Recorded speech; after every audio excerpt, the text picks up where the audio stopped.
Arthur Schopenhauer was born in Danzig in 1788, at a time of great change in the world. The emphasis on reason and progress of the Enlightenment was deeply influencing Europe. But Schopenhauer never embraced this optimism. Even as a child, he was subjected to his father's strict discipline and his mother's distant affection. After his father's sudden death, his mother became a well-known writer in the cultural circles of the time. This led to constant conflict between Arthur and his mother. These broken family relationships were the first steps in shaping his pessimistic view of the world. Schopenhauer became interested in philosophy at a young age.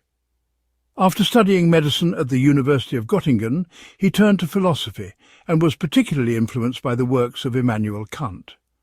Kant's distinction between phenomenon and noumenon formed the basis of Schopenhauer's thought. However, he would take Kant's philosophy a step further, explaining the fundamental nature of the world with the concept of will. Schopenhauer's most important work, The World as Will and Representation, was published in 1818. In this book, Schopenhauer reinterpreted Kant's ideas and argued that at the heart of the world lies an unconscious, blind and irrational force he called will. According to him, the world can be understood in two ways: representation and will. Representation is how we experience the world through our perceptions and senses. So everything we see, touch and think is just an appearance.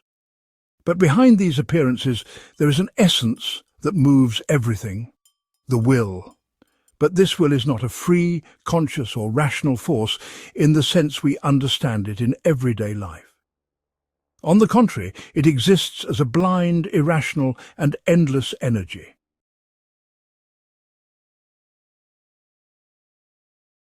According to Schopenhauer, the will is a universal driving force that lies at the heart of everything, living or non-living.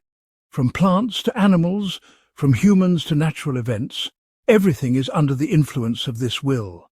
A flower turning towards the sun, an animal hunting to survive, or a human's desire to possess something.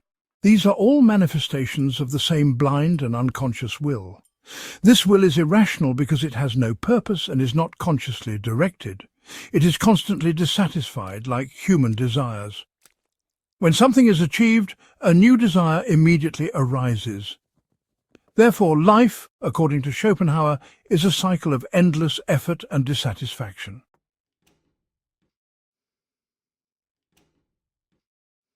So, is it possible to escape the captivity of this blind and irrational will?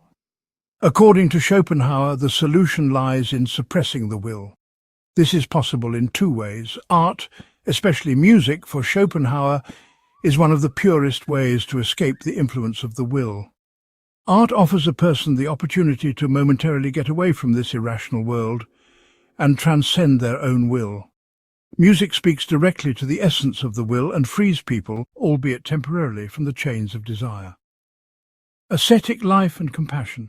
Another way to weaken the power of the will is to consciously reject desires and withdraw from the world. Like the lives of Buddhist monks and dervishes, turning away from desires and acting with compassion is a way to overcome the will.